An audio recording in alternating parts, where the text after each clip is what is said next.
Hello, everybody. I'm Tommy Waller. I am the founder and president of HaYovel, and I am a Christian Zionist. I'm looking forward to today's program. And I am Kimberly Traub. I too am a Christian Zionist, and I am the director of the U.S. Office of Christian Friends of Israeli Communities. And I'm Sandra Osterbaris. I am an Orthodox Jew, and I am the director of the Israel Office of Christian Friends of Israeli Communities. We have a great program for you today. We're going to be talking about two holidays, a Christian and a Jewish one, that fall right around the same time of the year, Passover and Easter.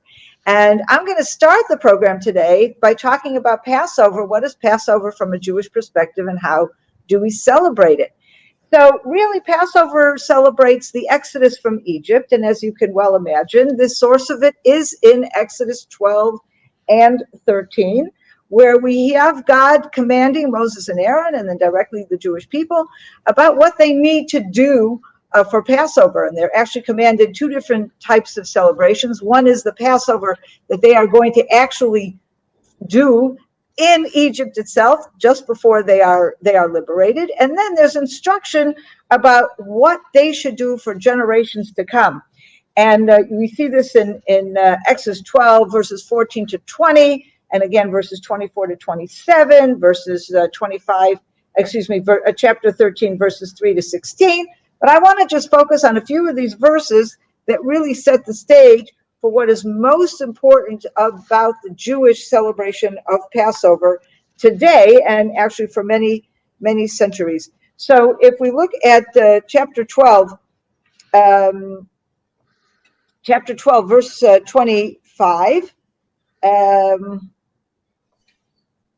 we have as follows: and when you enter the land that the Lord will give you, as he has promised, you shall observe this rite referring to Passover. And when your children ask you, what do you mean by this rite?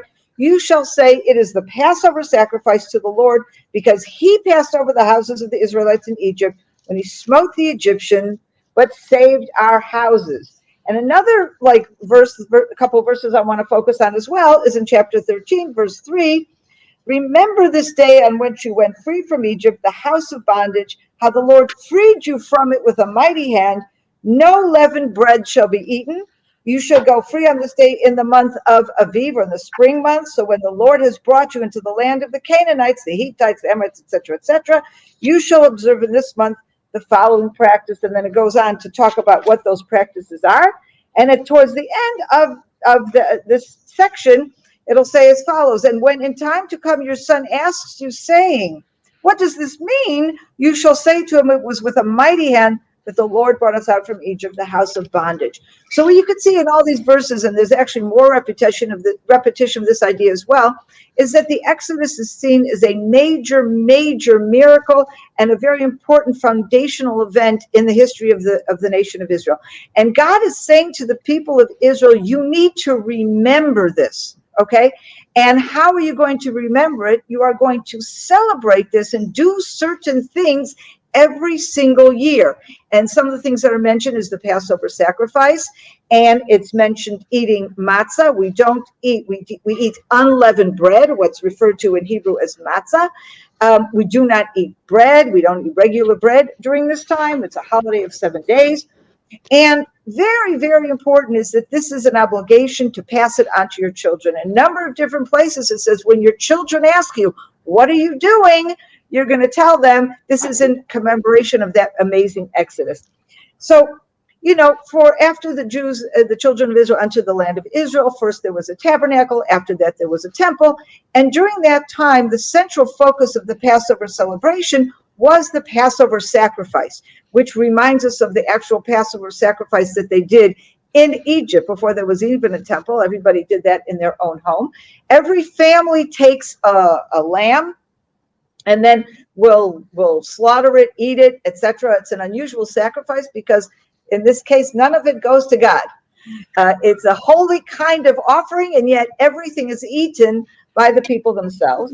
And even when we're talking about the sacrifice, one of the things that's very, very important, and we see this in chapter 12, verse 3, where it says specifically, every family has its own lamb.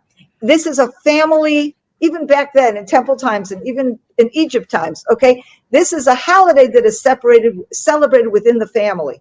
And sometimes a few families can get together if they're small families, but it's a holiday that's celebrated as a family thing. And this is also emphasized in the original scriptures.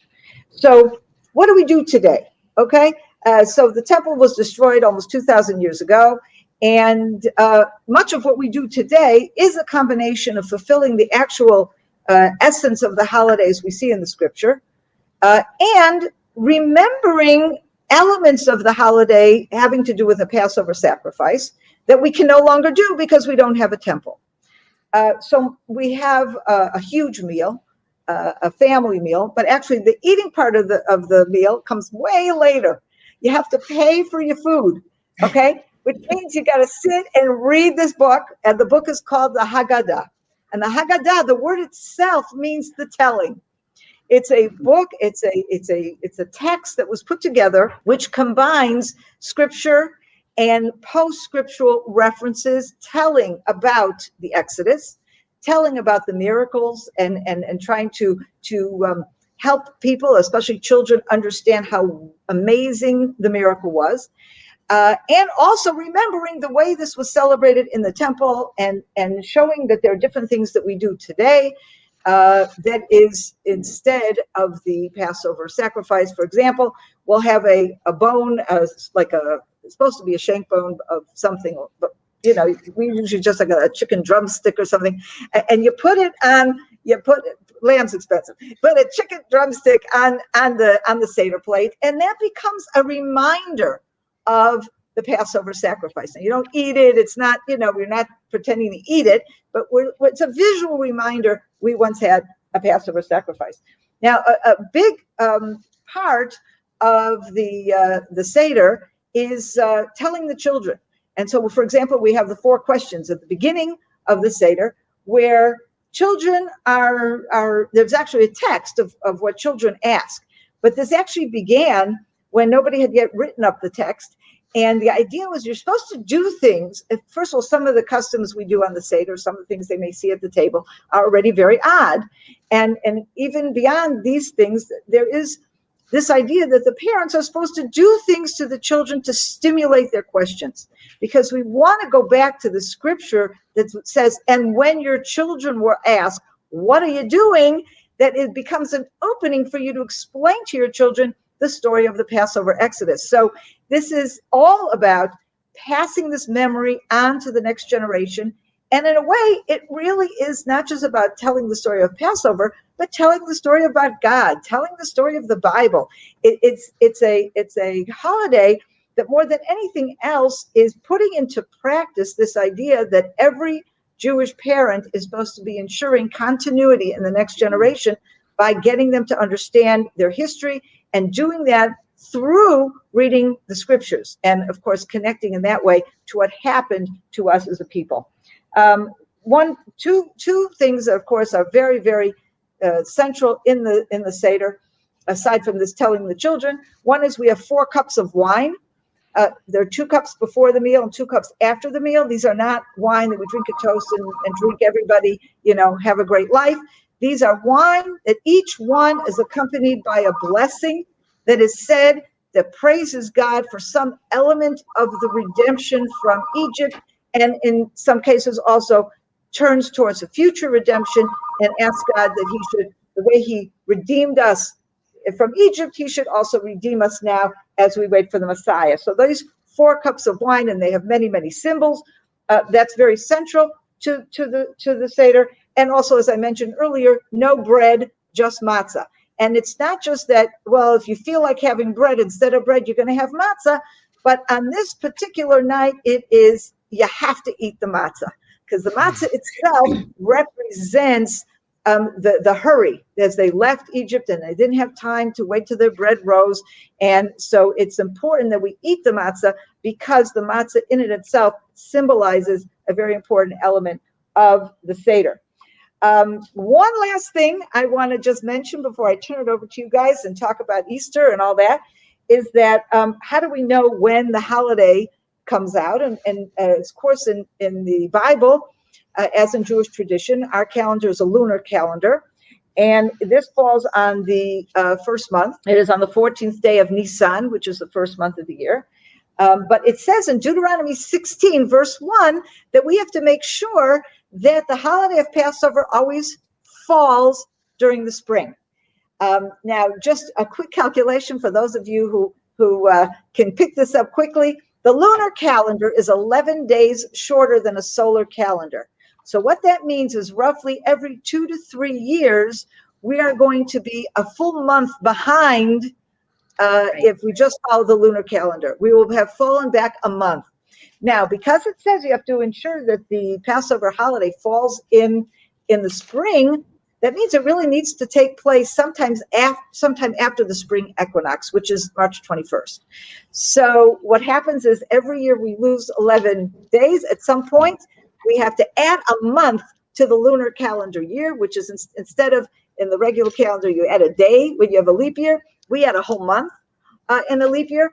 And so that ensures the month is added the month before Passover. And that ensures that Passover will indeed fall after the spring equinox. So there you go. It's Passover in a nutshell. So what do you guys think about that? And how does that relate to Easter? Well, there's so many questions about Passover. Something that I learned probably just recently was with the original Passover, going back to Exodus and going back to that whole story, that when God told them to take the lamb and they were to keep it in their home, I believe for a week before they sacrificed it, 4 days. 4 days, right? So they had it. That was all of the Egyptians saw those lambs because they were outside their home, and a sheep was it was almost like a god to the Egyptians.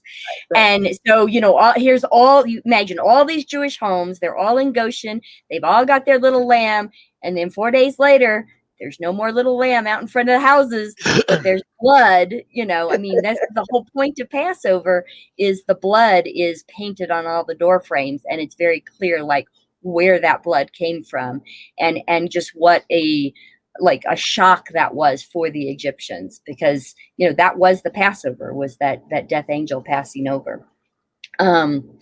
So I find it interesting with the lunar calendar. What I first thought of was Ramadan, because Ramadan is the Arab major holiday or whatever, but you never know, it travels. So sometimes it's in the spring, sometimes it's in the summer, sometimes it's in the winter. It travels throughout a Gregorian calendar. It's always on the same date with their lunar calendar, but they don't do the leap years, I guess. Right, they don't do that month. So it's interesting that God knew that and he put that in there.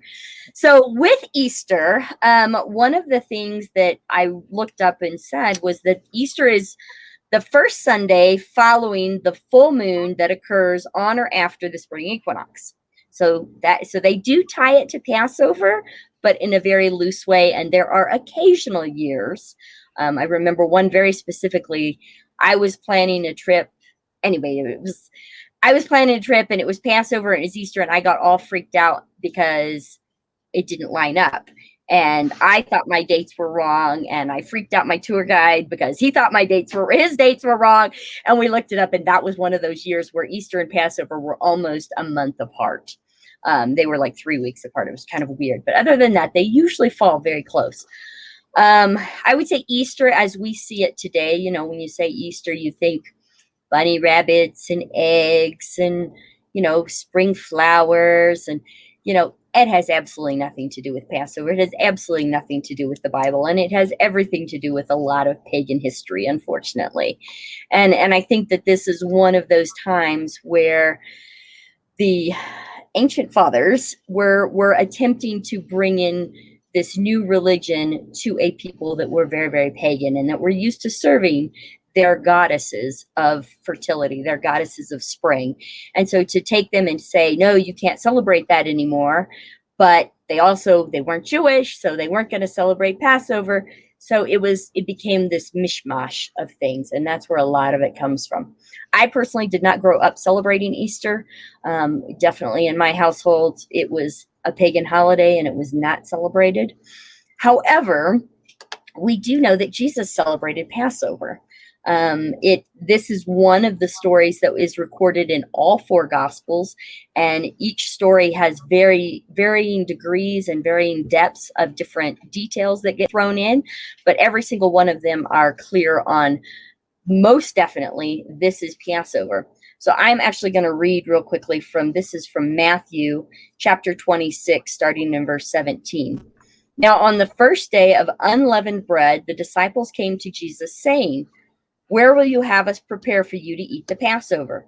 And he said, "Go into the city to a certain man and say to him, 'The teacher says, my time is at hand. I will keep the Passover at your house with my disciples.' And the disciples did as Jesus had directed them, and they prepared the Passover. Now, as they were eating, Jesus took bread, and after blessing it, broke it and gave it to the disciples and said, 'Take, eat. This is my body.' And he took a cup, and when he had given thanks, he gave it to them, saying, 'Drink of it, all of you, for this is my blood of the covenant, which is poured out for many for the forgiveness of sins. I tell you, I will not drink again of this fruit of the vine until that day when I drink it new with you in my Father's kingdom.'" So very familiar scriptures to anyone who's read the Bible, at least from the Christian side of things.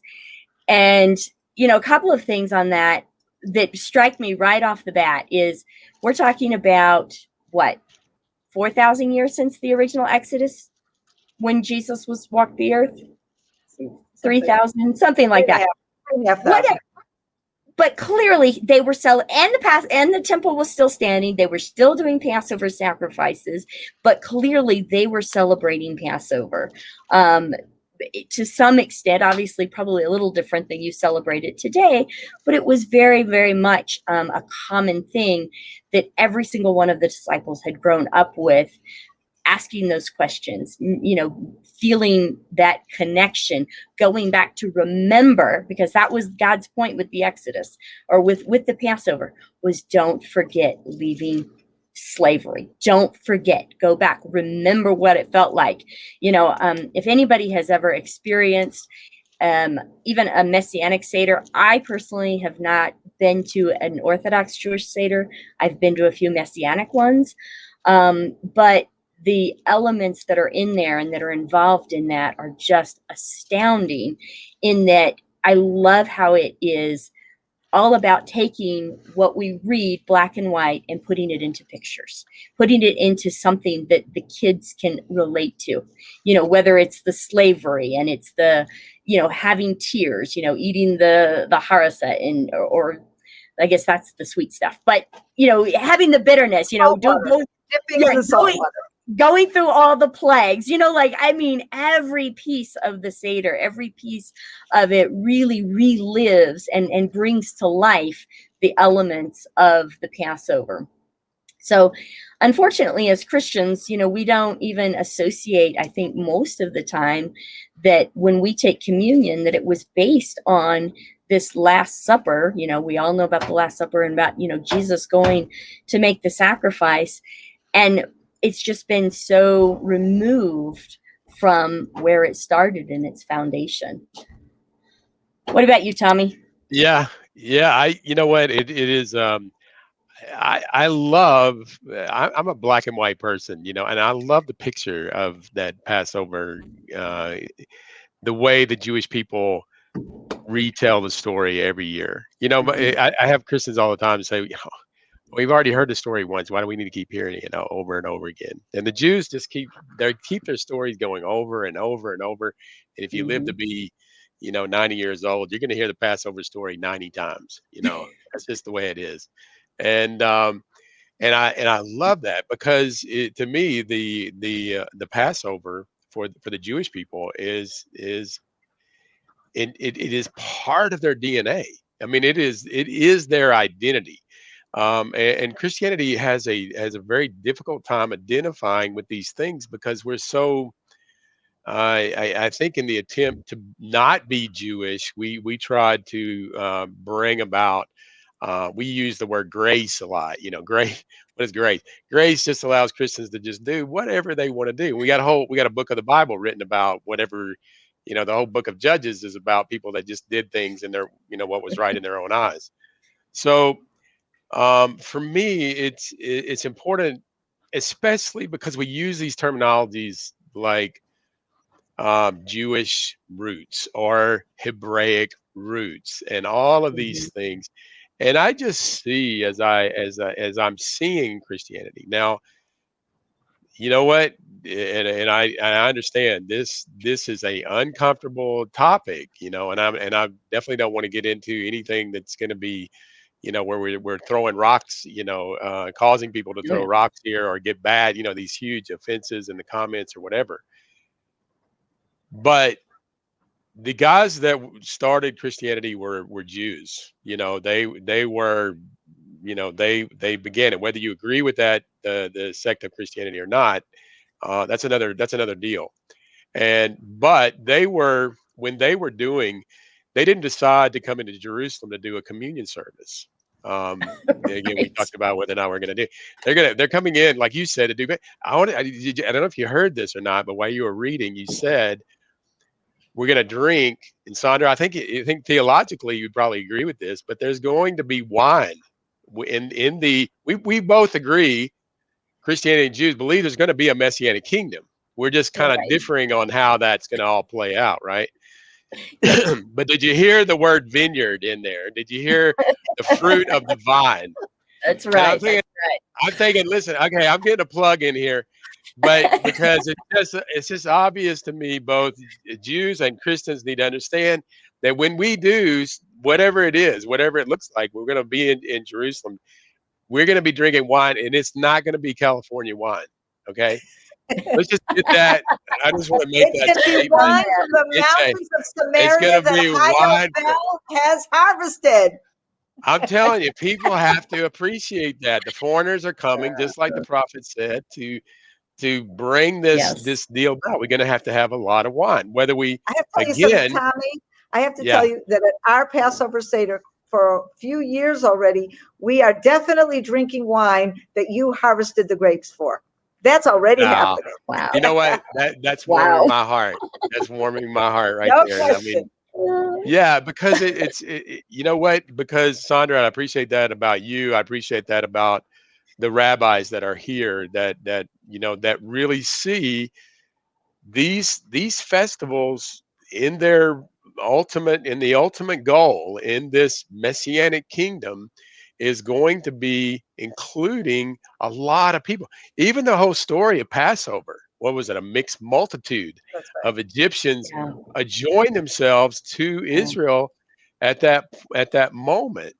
And obviously they were considered part of the nation of Israel at that time. So as we come back, it seems like that the Passover, even if it's just doing a simple Seder, for Christians, I'm speaking to Christians, obviously, Jews have a set way of doing things. Thank God they kept these traditions over thousands of years to be in a place right now where Kim and I can be able to go Amen. and see the wonder of Israel. We're not just studying Israel from some mythological class that we took in as an elective in the university. No, we're really actually uh, seeing something that's actually taking place today. Why? Because the Jews Yeah. hung on. Because the Jews kept doing Absolutely. Passover. Because they kept doing the feast. And to me, Tommy, total yeah, kavod. that makes This is it. that This makes is the. Go ahead. a really great point that I just want to throw in there. For many, many Christians, they who don't have this privilege, and I feel it's a privilege that you and I have this relationship with Jews and to be able to experience our Jewish roots, if you want to call it that, and be able to really understand Judaism from an inside view. I think about just my childhood and going to church and getting communion and getting grape juice because you don't drink wine in church, and getting, a big loaf of Not French my bread church. because We. we don't have matzah. Like, what is matzah? What is unleavened bread? I think today, it's more communions are definitely doing like an unleavened type. We have these nasty little prepackaged things that everybody has to use because of COVID. But just really having no concept of where did communion come from? What was Jesus doing? What is that backstory? And we miss it because we really don't even understand the dynamics and the history. So sorry I interrupted you, but I think that that's what it's so exciting about being able to have this conversation and say, hey, we totally like have different seders. Okay, we have a total different meaning in addition to the seder, but there's so much that's there that it's just amazing. It's amazing. Right. We serve an amazing God. What can I say? We have to be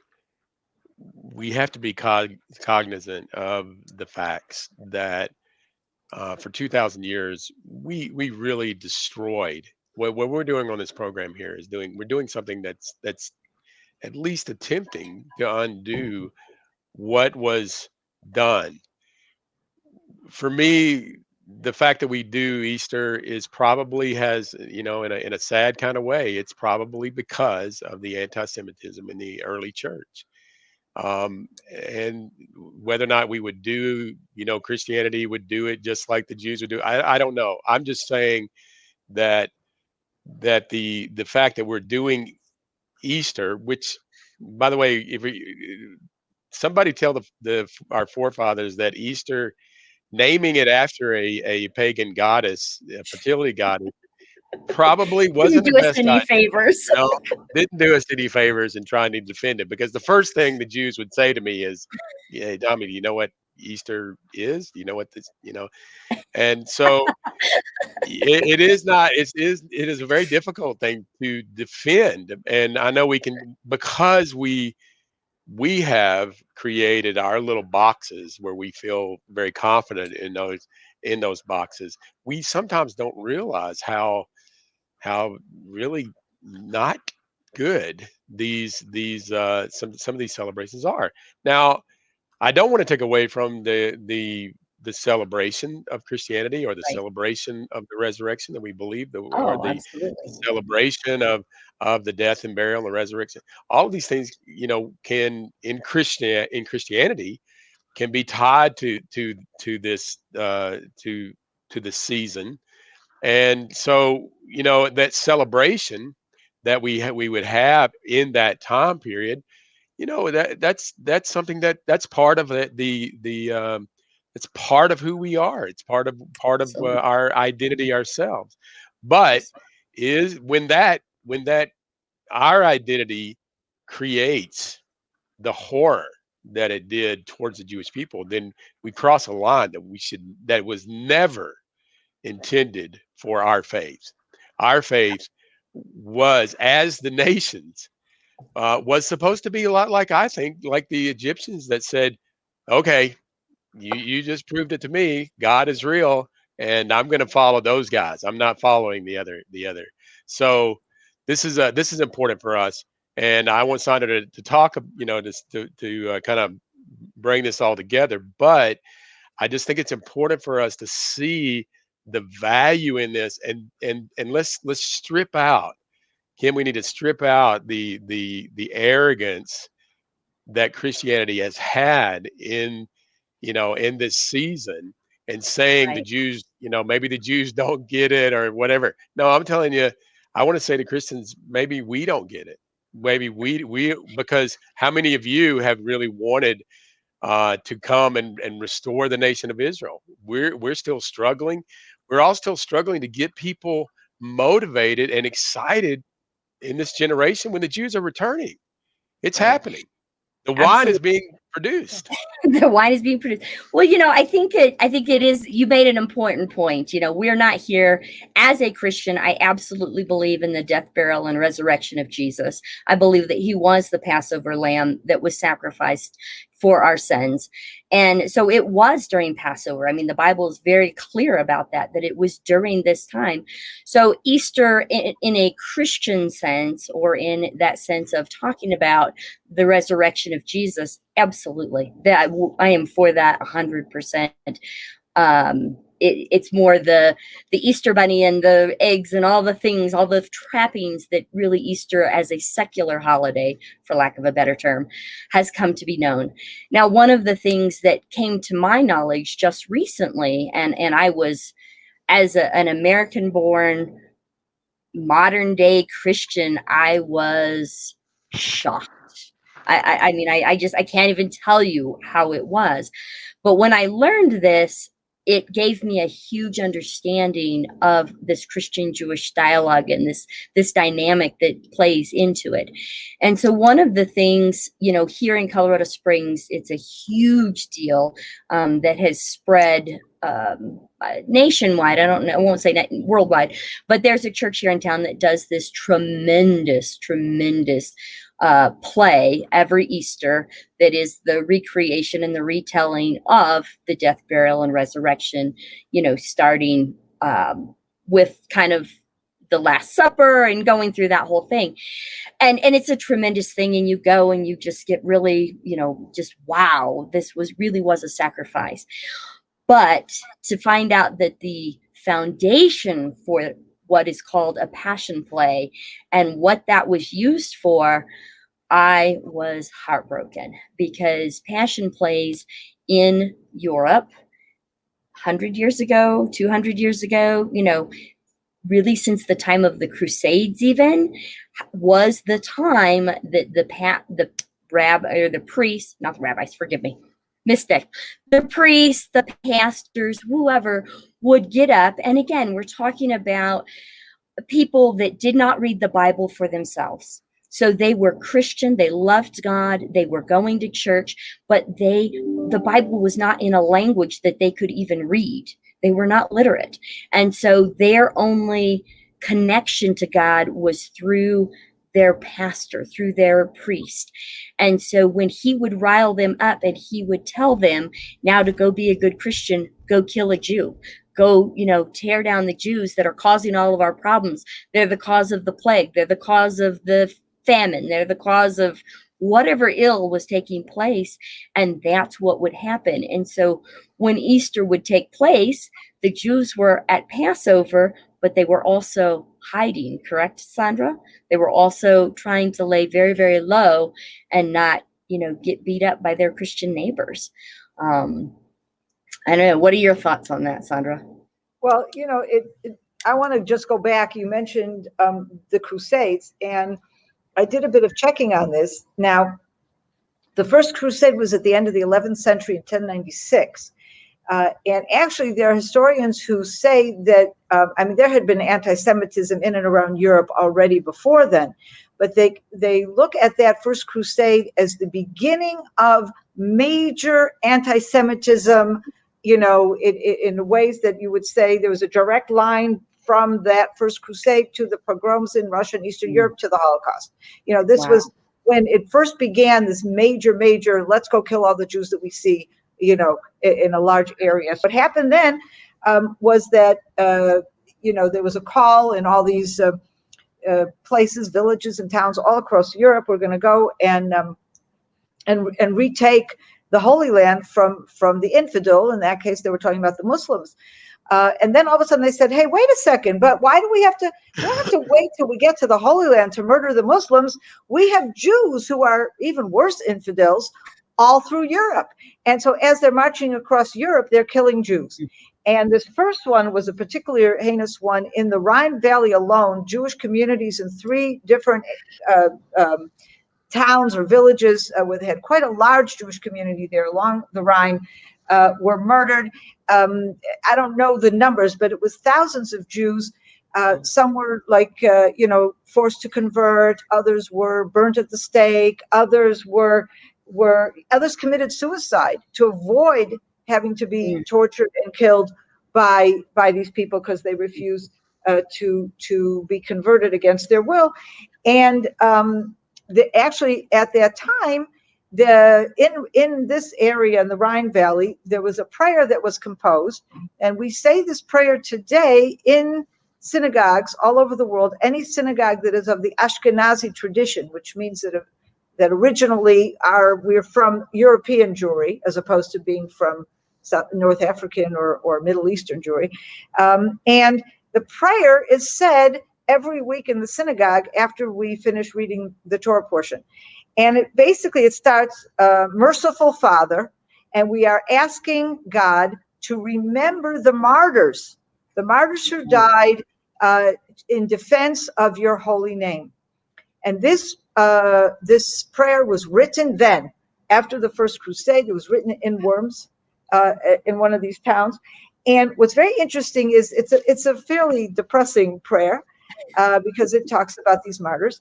And so it is said every Sabbath, every Shabbat, except if that Shabbat is also some kind of other occasion, if it's a celebration, if it's a holiday, if it's right before a new month, we say special blessings. So then you don't say this depressing prayer. But there's an exception, and that is from Passover until Pentecost, during those 2 months, even if there's a celebration or if there's a new month, we still say this prayer in the synagogue. And I always thought that was interesting. I had no idea why. And I learned only recently why.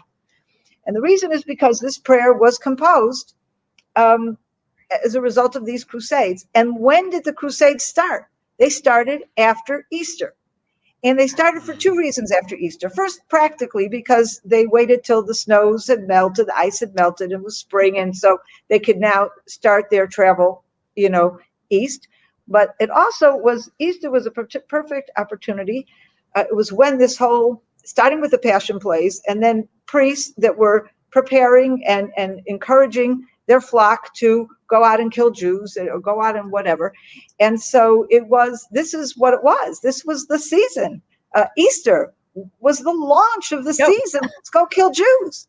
And of course, this also translated into pogroms later on in Europe, where priests, whether it was, around Easter, didn't have to only be around Easter, but it would be around Easter where the charge was made against Jews that we were killed God, deicide. And therefore, well, if you kill God, well, then you definitely deserve to die. And we, the defenders of God, are going to do it, and that's, of course, what was going on with the pogroms. So Easter has never been a favorite holiday, among Jews for this reason. Although I have to say that for us, though, Passover is such an overwhelming holiday that I would say that while there's a certain consciousness of Easter, it's almost no consciousness of Easter. In other words, if you think about it theoretically, Easter, kill the Jews, right?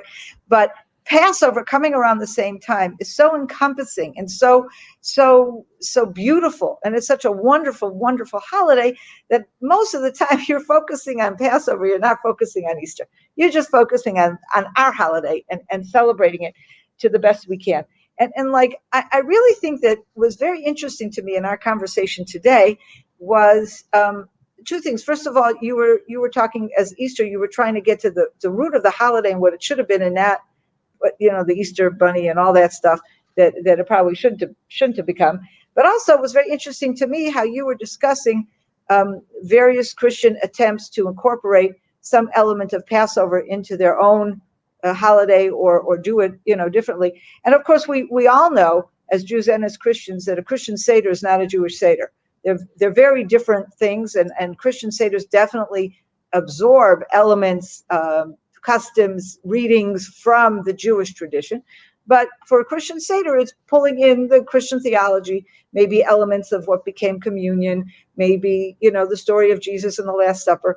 And so it is very, very important for Jews and Christians to understand that. And for that reason, I also say when Christians are doing a Seder, it's probably a good idea to say we're doing a Christian Seder, so it's very clear, because I've had Christian friends come up to me and say, oh, we had this great Seder. We just do what you do. We had it in our church. And I'm saying, not exactly what we do. And they were shocked. They had no idea that there were different types of things. But on the other hand, I think it's really nice, because I think this idea of Christians going back and trying to regain an understanding of the Passover that Jesus celebrated.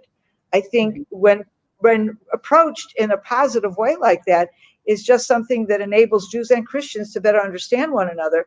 And I think it's great. I mean, I don't know, how do you, now that you've gone through this journey, both of you, what does it do for you in your celebration of Easter or Passover or some combination of now, today? we could have had an entire hour program of just asking you questions of like going through the Haggadah and explaining a Passover Seder to us.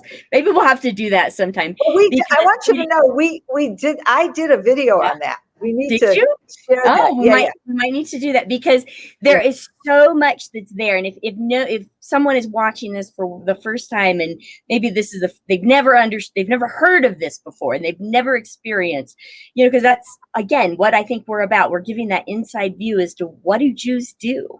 There is so much depth of what is in a Seder, and I just love it. And it is definitely deepened my faith and deepened my appreciation for the Bible. I think that there's so much, we have these verses that are black and white, but we live in a colorful world, and God is a God of color. God is a God of depth. He's a God of layers.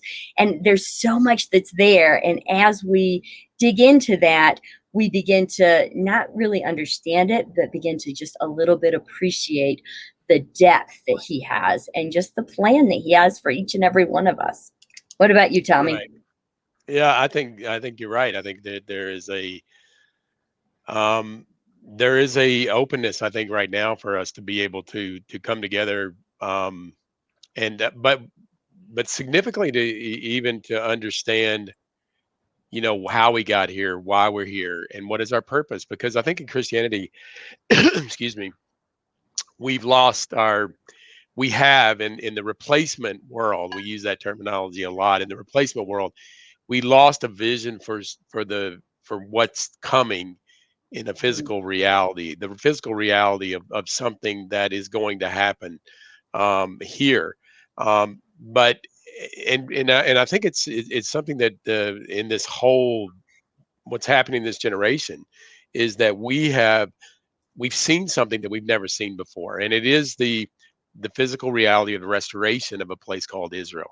And again, it's kind of like a modern day Passover, right? I mean, the Jews are coming back, They have Exodus the yeah, diaspora. there's an Exodus that's happening. It's different. It's different, and it was supposed to be different because in this Exodus, you were coming from the nations, right? All the prophets spoke about it. That one day the Jews would come from their captivity in the nations, and just like they did in Babylon, and they came, and but in Babylon, the difference is not all the Jews came back. There's going to be, I think that one of the things that we have to be is that encouraging piece to understand that if there's a time in the world or we're living in an era right now where we need God to do something. And to me, it is a time right now. This is real spirituality, to understand that God is moving right now, and for us to get involved in this aspect of the Jews returning, which actually means we also are returning, because now we're not just in this mysticism anymore. Christianity can come out of the mysticism and actually touch things. And I think that's what we have. We had a lot of things. The whole blood libel thing. There are people in the world right now that still believe that the blood in the world right now that Tommy, you still better believe in the explain what blood. that is. Well, You the better blood explain what a libel blood libel is. actually, yeah. Well, I mean, it's still it's relating to what we're talking about, and from the Crusade times, because the blood libel was this idea that Jews, which is so like crazy Right. for you and I to even think about Jews taking a young boy and killing him and then mixing the blood in the matzah. Like, how many Jews do I know that would? I don't know. I don't even know I how. won't say that the Bible says you're not allowed to drink blood. There is that. Right. We don't drink There's blood, that. any Actually, blood. You don't even eat blood. it. You no, we don't do it. Even when Jews, what part of the kosher slaughtering of an animal, there's all kinds of things involved, but one of it is they have to drain the blood completely so that you're not eating, you're not drinking, you're eating any of the blood of the animal, of the chicken, of the cow. You can have steak, but you got to make sure you got rid of the blood. So this whole libel is so insane. Yeah, that the idea that there are still parents that are teaching their Christian children that the Jews find a sacrifice, a young Christian boy, particularly, to sacrifice, to mix in the matzah. This is insane. It is insane. But there were Demonic. many. It's Matter not of fact, insane, there was it's a one. demonic. There was a point in time in our history, in Christian history, where that was the belief of most of, if not Right. all of Christianity, all of Absolutely. Christianity. And so True. these things have to stop. And so there's going to be people, I believe, like our organizations, that are actually changing the narrative. We're not going to do this anymore. We are going to support God's name. The sanctification of your name is a big thing with the Jewish people, to sanctify God's name. We need to learn that in Christianity. But when God says that he's going to sanctify Israel, when he's going to sanctify Jerusalem, he also said he's going to sanctify his people. And Yes. so us recognizing that, and I think this is a season where we really need to appreciate the sanctification of God's name towards the land of Israel.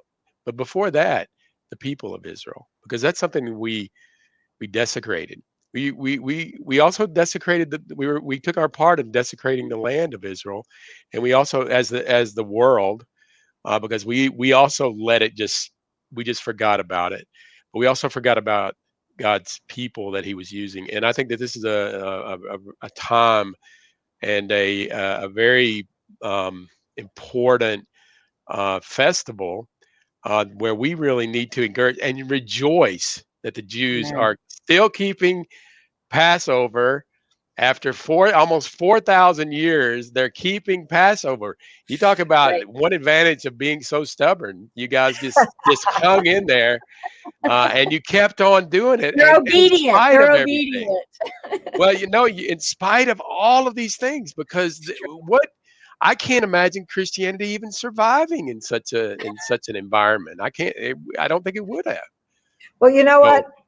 God was there with us all the time, and it yeah, was the commandments that He obviously. gave us, and how to celebrate Passover, and how to ensure that through Passover, the traditions and the knowledge of God was passed to our children. Yes. That really was a brilliant device, and it's so essential to Judaism, and it's certainly essential to Passover. And I think it's something that we can all share and appreciate, taking the lessons of Passover, whether you do a Seder or you think about communion or whatever it is you do. I think one of the most valuable things that we do need to take out of the Jewish tradition of Passover, that everybody can take with them, is this idea of the responsibility that we each have as parents to ensure that these messages go to our children. Amen. And we teach about God, and we teach against anti-Semitism, and we teach about Jews and Christians coming together and reversing the centuries of hatred and anti-Semitism. Well, I can only imagine that God is looking down upon us in our efforts and blessing us as we move forward. Absolutely. Amen. Well, Preach I it, would sister. just say amen and amen. But if you celebrate Passover, what is it, Chag Sameach Passover or Pesach? And happy Easter to those that are celebrating Easter. And thank God we can sit down and have a conversation like this. Excellent. Don't forget the wine. We'll be buying a case. See you on our next program. All right. And if you have questions, be sure to send them in. We've got all kinds of, there's a link below, or ask@HaYovel.com, and we'll be happy to approach them in one of our next broadcasts.